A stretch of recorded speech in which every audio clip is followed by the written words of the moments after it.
The 1800s was the age of the locomotive. It offered America power and speed for the very first time and made rapid expansion into the West possible, but it also brought danger and death.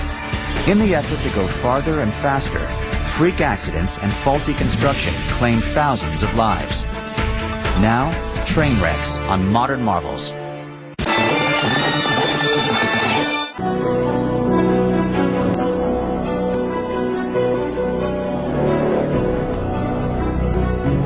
The history of America's trains is one of triumph and dynamism, but it is also one of terror and disaster. By the first decade of the 20th century, the death toll for train-related accidents climbed to more than 12,000 people in a single year. Peril has always been a passenger on the railroads. The steam locomotive was invented in England during the first 3 decades of the 1800s. But it wasn't long before businessmen in America became convinced of its profitability. Trains could haul more freight and travel faster than horses or boots. And they weren't halted by harsh winters when waterways often froze and roads became impassable. Unlike the British, however, early American railroad management stressed swift construction over safety and workmanship. Emphasis was placed on expansion, on new mileage.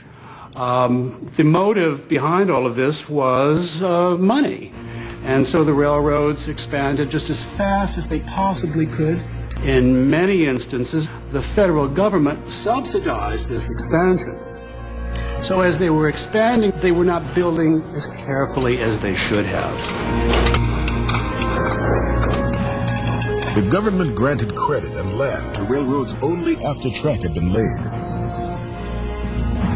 The faster the companies completed track, the quicker they could obtain these loans and claim more real estate. This produced track with sharp bends, steep and bumpy grades, and flimsy construction.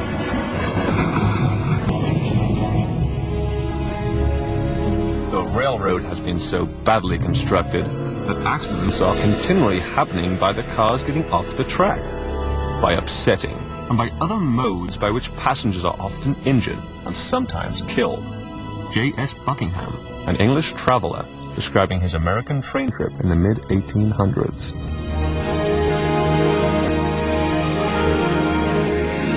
In the early days of railroading, track was made by simply mounting strips of iron on top of wooden stringers. It was called strap rail. Strap rail could easily loosen and was the cause of many derailments. Broken, it was also known to ram like a spike through the bottom of a car's floor as a train passed over it. This dangerous occurrence was called a snakehead. The use of wood to fuel the fire in the engine created another railroading hazard. Smokestacks from the engines regularly poured burning embers over passengers, luggage, and property bordering the tracks. Often animals strayed in front of moving trains, causing them to derail. To end this problem, the cowcatcher was invented. It was a characteristic feature of American locomotives never seen in Europe. In 1833, the John Bull became the first locomotive to be fitted with a cowcatcher.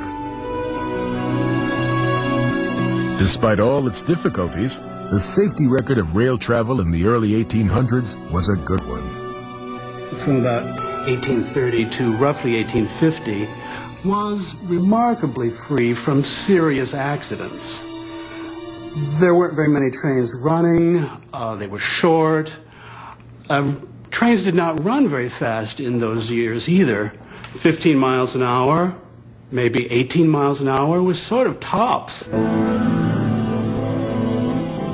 The first railroad engine built for commercial use in the United States was named the Best Friend of Charleston. It ran along a 136-mile link between Charleston and Hamburg, South Carolina, which was the longest stretch of rail in the world at the time. It was called the South Carolina Road. On June 17, 1831, the locomotive was pulling a train of passenger cars when the fireman became irritated by the loud hissing of the steam being released from the engine's boiler. To silence it, he forced the safety valve closed and the boiler exploded. The fireman became the first American killed in a train accident. On November 11, 1833, James C. Stedman became the first passenger fatality when the train he was riding on derailed after breaking an axle traveling at the considerable speed of 20 miles per hour. Former President John Quincy Adams was on board, but was uninjured. A second celebrity, Cornelius Commodore Vanderbilt, was also among the passengers who were tossed and battered in the wreck. Vanderbilt had amassed a fortune owning steamboats and disliked railroads immensely. In a strange twist of fate, Vanderbilt later became one of the greatest railroad barons of his time. He ruled over the New York Central Line from 1867 to 1877. During the first 20 years of American railroading, there were fewer than 50 fatalities. This gave the companies and the public a false sense of security. The industry's unsound construction methods remained the key ingredients in a recipe for disaster. The trains were getting longer, the locomotives were getting heavier, they were faster, and there were more of them. So there was a much greater chance that they were going to bump into each other. There was a tremendous chance that rail beds would fail under those heavier, faster loads. And so in 1853, the total in passengers and railroad employees killed was greater than the entire 25 years of railroading up to that point.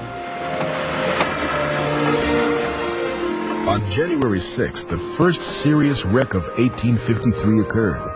A noon express on the Boston and Maine line was traveling at the astonishing rate of 40 miles per hour. Heading to Lawrence, Massachusetts, it broke a wheel and derailed at Andover.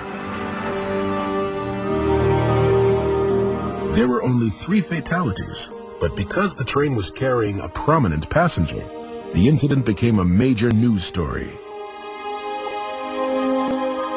Newspapers across the nation trumpeted headlines stating that President-elect Franklin Pierce had been killed. In Washington, Congress adjourned out of respect for the man who was to have become their president in a matter of days. But the future president actually survived. It was Pierce's 12-year-old son who was the victim. Just short of 2 months later, another fatal accident occurred. In railroad operations in the 19th century, if a train was overcrowded, it was sold out, and there were more passengers that needed to travel, the railroad operators or managers would simply add another train, and it followed behind the other one at not too far a distance. And this doubling up of trains on the same service could result in a real major accidents, and it often did. On March 4th, the Pennsylvania Railroad added a second train to their schedule in order to accommodate a large number of emigrant passengers. During the journey, the train developed mechanical problems and was forced to stop. A second train suddenly slammed into it from behind. Steam passages from the engine's boiler were ruptured, and many victims were scalded terribly. 7 people died. It was the greatest loss of life from a train wreck up to that time. The most infamous wreck of 1853 took place on May 6th. It is considered to be the first great bridge disaster. At South Norwalk, Connecticut, a drawbridge over the Norwalk River was opened to allow a steamship to pass. A New York and New Haven train ran through the open drawbridge, plunging into the waters below. It had been only 300 yards short of its destination at Norwalk's depot. The signal for safe passage over the bridge would have been indicated by a bright red ball hanging high from a pole. Witnesses later testified that the ball had been in a lowered position, indicating the drawbridge could not be crossed. The engineer should have stopped his train. Initially, reports were